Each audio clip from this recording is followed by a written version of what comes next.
It was a snowy Christmas Eve, and Emily, a single mother, was doing everything she could to make the night magical for her 8-year-old son, Jamie. Their modest home was adorned with twinkling lights, a glowing Christmas tree, and the aroma of freshly baked cookies filled the air. Jamie couldn't contain his excitement as he bounced around, eagerly awaiting Santa Claus. "Don't forget to leave milk and cookies for Santa," Emily reminded him, placing a warm tray of gingerbread men on the table. As the clock struck 9 p.m., Jamie was sent to bed, but not before he made Emily promise to wake him up if she heard Santa's sleigh. She laughed, kissed his forehead, and tucked him in. Later that night, as Emily wrapped the last of the presents in the living room, Jamie sat awake in his room, staring out the frosted window. Suddenly, he spotted movement outside. A figure dressed in a red suit and white beard, walking slowly down their snow-covered street. His heart raced with excitement. "Santa," Jamie whispered to himself, his breath fogging up the glass. But something wasn't right. The figure wasn't carrying a sack of toys, nor did he seem jolly. He stopped directly in front of Jamie's house, his head tilting upward, staring straight at Jamie's window. Jamie waved hesitantly, and the Santa figure raised a hand in return, but the movement was unsettling. Too slow, too deliberate. Emily had just finished placing the last gift under the tree when she heard 3 sharp knocks at the front door. Knock, knock, knock. She froze. Who would visit so late on Christmas Eve? She glanced at the clock, 11:45 p.m. Grabbing her robe, she approached the door cautiously and peeked through the peephole. Outside stood the same Santa figure Jamie had seen earlier, but Emily didn't know that. "Who is it?" she called through the door, her voice wary. The figure didn't answer but raised a gloved hand holding up a small box wrapped in shiny red paper. Emily's gut told her not to open the door, but curiosity got the better of her. She cracked it open, keeping the chain latch secure. "Can I help you?" The man didn't speak. He slid the box through the gap, tipped his hat, and walked away, disappearing into the snowy darkness. Jamie, hearing the commotion, ran downstairs, his face lighting up when he saw the box. "Is it from Santa?" he asked eagerly. Emily hesitated but eventually let him open it. Inside was a small, carved wooden figurine of a boy sitting on a rocking horse. At first it seemed harmless, even thoughtful, but as Jamie held it, he felt a cold shiver run through him. "Can we put it on the tree?" Jamie asked, but Emily shook her head. Something about the gift didn't sit right with her. She placed it on the mantelpiece instead. As midnight approached, the house grew eerily silent. Emily had gone to bed, but Jamie couldn't sleep. The wooden figurine seemed to call to him, its glossy surface reflecting the faint glow of the Christmas tree lights. Suddenly, Jamie heard faint jingling, like the sound of sleigh bells, coming from the roof. His excitement returned, and he tiptoed to the living room, hoping to catch Santa in the act. But what he saw made his heart drop. The fireplace, which had been dark and empty, now glowed with faint embers, and the wooden figurine had moved. It was no longer sitting on the mantel, but on the coffee table, its position slightly different, its head now tilted toward the window. Jamie froze. "Mom?" he whispered, but there was no response. The sleigh bells grew louder, joined by the sound of heavy footsteps on the roof. Jamie's wide eyes darted to the fireplace as ash began to fall. Then, 2 boots appeared, followed by the rest of the figure in red. But it wasn't Santa. The figure was grotesque, its face pale and cracked like old porcelain, with hollow black eyes and a twisted grin.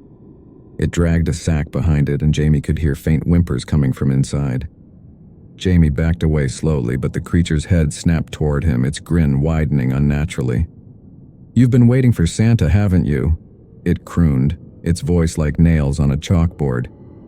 Jamie screamed, bolting upstairs to his mother's room. "Mom, Santa's in the house!" he cried, shaking her awake. Emily groggily sat up, confused. "What are you talking about?" Before Jamie could explain, they both heard the creak of the stairs. Emily's face turned pale as she grabbed her phone, but when she tried to call for help, there was no signal. The footsteps grew louder, slower, as if the intruder was savoring every step. Emily grabbed a baseball bat from the corner of the room, motioning for Jamie to hide in the closet. The door creaked open, revealing the figure in all its horrifying glory. Emily swung the bat, but it passed right through the creature as if it were made of smoke. "You let me in when you took my gift," it hissed, reaching for Jamie. Emily screamed and threw the bat at the creature, buying just enough time to grab Jamie and run down the hallway. The house was a maze of shadows, the once festive lights now flickering ominously. "Stay behind me!" Emily yelled, kicking open the door to the attic. She pushed Jamie inside and locked the door behind them. The creature's guttural growl echoed through the house, followed by a chilling laugh. "You can't hide forever," it taunted. In the attic, Emily searched frantically for something, anything, they could use to defend themselves. Her hands landed on an old iron cross that had belonged to her grandmother. When the creature burst through the door, Emily held the cross up, and to her relief it recoiled, hissing like a wild animal. "It's the figurine!" Jamie shouted. "We have to destroy it!" With the creature momentarily weakened, Emily and Jamie raced back downstairs. The figurine was still on the coffee table, now pulsing with an eerie red light. The creature appeared again, blocking their path. "You can't destroy what's mine," it roared, its form flickering between solid and shadow.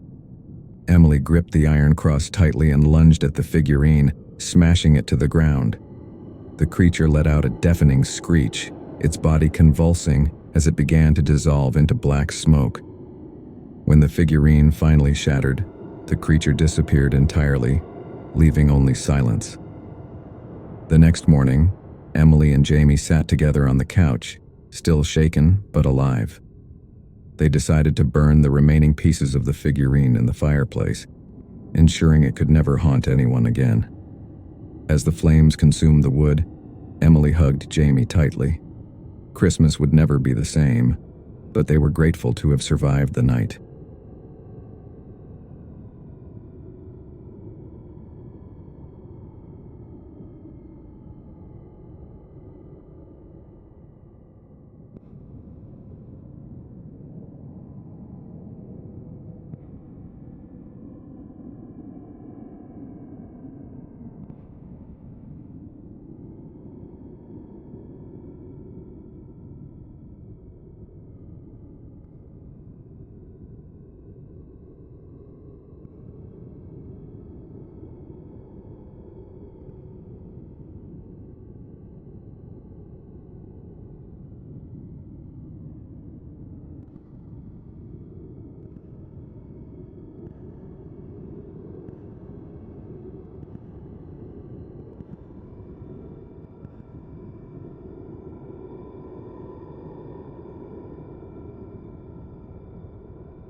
It was Christmas Eve, and the snowstorm had arrived earlier than predicted. The roads were impassable, leaving Sarah stranded at her family's old vacation cabin in the woods. The cabin was a rustic, creaky place, far from town and even farther from any cell phone signal. Alone, she decided to make the best of it, lighting a fire in the stone hearth and decorating the small tree her parents had left behind years ago. Her boyfriend Mark had promised to come by after his shift at the hospital, but with the snow piling up and the wind howling like a banshee, she doubted anyone would make it up the mountain tonight. Sarah was halfway through her third glass of wine when she heard it, a loud knock at the door. Knock, knock, knock. Her heart skipped a beat. She wasn't expecting anyone, and the cabin was too remote for random visitors. Peering out the window, she could barely make out a figure standing in the swirling snow. "Who's there?" she called through the door, her voice trembling. "It's Mark," a man replied. "I got off work early. Open up." Relief flooded through her as she unlatched the door, but when she swung it open, she froze. The man standing before her wasn't Mark. Dressed in a tattered coat and a knit cap pulled low over his eyes, the stranger smiled thinly. "Sorry to bother you," he said, his breath fogging in the freezing air. I got stuck on the road and saw the lights. Can I come in and warm up? Sarah hesitated, her instincts screaming at her to shut the door, but the storm was brutal, and leaving someone out in it felt cruel. She stepped aside, letting him in. The stranger stomped the snow off his boots and rubbed his gloved hands together, his eyes darting around the cabin. "Nice place you've got here," he said, his smile never reaching his eyes. Sarah offered him a cup of coffee, her unease growing with every passing second. "So, where were you headed?" she asked, trying to keep the conversation light. "Nowhere in particular," he replied, his gaze lingering on the Christmas tree. "Just passing through." Something about his answer didn't sit right with her. "You're out here in this weather with nowhere to go?" she pressed, her voice wavering. The man chuckled, a low, unsettling sound. "Life's unpredictable, isn't it?" As they talked, Sarah noticed things about him that set her on edge. His clothes were worn and didn't seem suited for the weather. He didn't shiver or complain about the cold. And his eyes, they were dark and empty, like they held secrets she didn't want to uncover. When he asked if she was alone, she lied. "My boyfriend's on his way," she said quickly. "He'll be here any minute." The stranger's smile widened. "Good," he said. "It's always better with company." As the night wore on, Sarah became increasingly uneasy. The stranger hadn't moved from his spot by the fire, staring into the flames with an intensity that made her skin crawl. She decided to text Mark, hoping he was somewhere with a signal. But when she picked up her phone, the screen was dead. She was sure she'd charged it earlier. The stranger noticed. "Phone trouble?" he asked, his voice dripping with mock concern. Before she could respond, the lights flickered and went out, plunging the cabin into darkness. Sarah's breath hitched as she fumbled for the flashlight she'd left on the counter. "I'll get the generator," she said, her voice shaking. "I'll come with you," the stranger offered, standing abruptly. "No," she blurted, then forced a nervous laugh. "I mean, it's just out back. Stay here and keep warm." The storm had worsened, the wind howling like a living thing as Sarah stumbled through the snow to the shed. She'd barely reached the generator when she felt it, a presence behind her. Whipping around, she saw nothing but shadows. Heart pounding, she got the generator running and hurried back to the cabin. Inside, the stranger was no longer by the fire.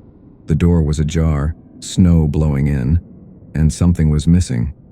The small angel figurine that had topped the Christmas tree was gone.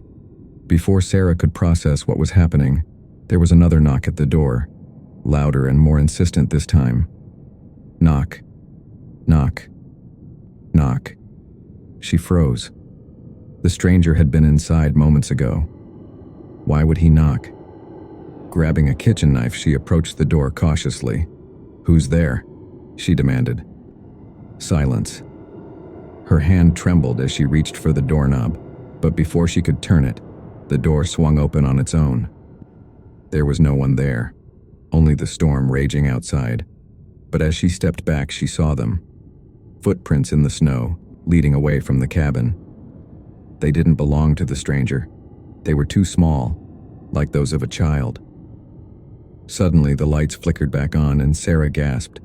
Standing in the middle of the room was the angel figurine, now life-sized and grinning malevolently. The figurine moved toward her, its glassy eyes glinting in the flickering light. "You let him in," it hissed, its voice echoing unnaturally. "What do you want?" Sarah cried, backing away. "The house," it replied, its grin widening.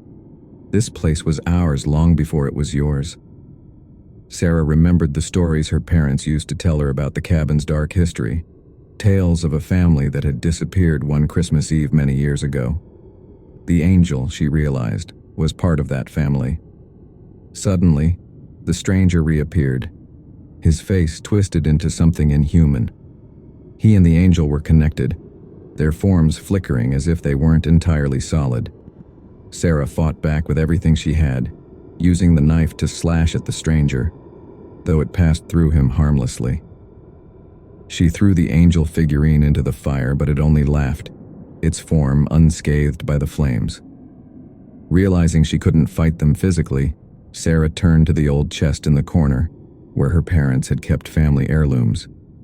Inside, she found a dusty Bible and a cross. Clutching the cross, she recited the Lord's Prayer, her voice trembling but resolute. The angel and the stranger shrieked, their forms disintegrating into ash as the cabin shook violently. When it was over, Sarah collapsed, tears streaming down her face. She survived the night, but the cabin would never feel like home again.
It was supposed to be a quiet Christmas Eve for James, who had reluctantly agreed to cover the night shift at his security job in a high-end apartment complex. The building was mostly empty, as many tenants had left to celebrate the holidays with family. James had been looking forward to a peaceful evening, some Christmas movies on his phone, a few snacks, and no drama. But at exactly midnight, the phone at the front desk rang, breaking the stillness. "Security desk. This is James," he answered, suppressing a yawn. A soft, shaky voice came through. "There's someone outside my door." James straightened in his chair, alert. "Which apartment, ma'am?" "Apartment 13B, she whispered. "He's just standing there. Please hurry." James checked the monitors but saw no one in the hallway near 13B. "Are you sure, ma'am? I don't see anyone on the cameras." "He's there," she insisted, her voice rising in panic. "Please, he's just staring at me." Grabbing his flashlight and walkie-talkie, James headed for the elevator. The thought of confronting a possible intruder didn't sit well with him, but he couldn't ignore the woman's fear. When he arrived at the 13th floor, the hallway was eerily silent. Apartment 13B's door was closed, and no one was in sight. He knocked gently. "Security, ma'am, it's James. Everything seems clear out here." The door creaked open a fraction, and a pale, elderly woman peered out. "He was right there," she said, pointing down the hall. "I swear it." James nodded, deciding to do a sweep of the floor to reassure her. As he walked down the dimly lit corridor, the hairs on his neck stood on end. He couldn't shake the feeling that someone or something was watching him. James returned to the security desk, his shift resuming its usual quiet monotony. But just as he started to relax, the phone rang again. "Security desk," he said. "You didn't find him," the woman from 13B whispered. "Ma'am, I checked the hallway. There's no one there," James replied firmly. "He's back," she said, her voice trembling. "He's standing closer this time." James checked the monitors again. This time, his blood ran cold. On the feed from the 13th floor camera, a tall, dark figure stood in the hallway, motionless. Its face was obscured, and it cast no shadow despite the overhead lights. "Stay inside your apartment," James said, his voice barely steady. "I'll handle this." Grabbing his flashlight, he returned to the 13th floor. But as soon as he stepped out of the elevator, the figure was gone.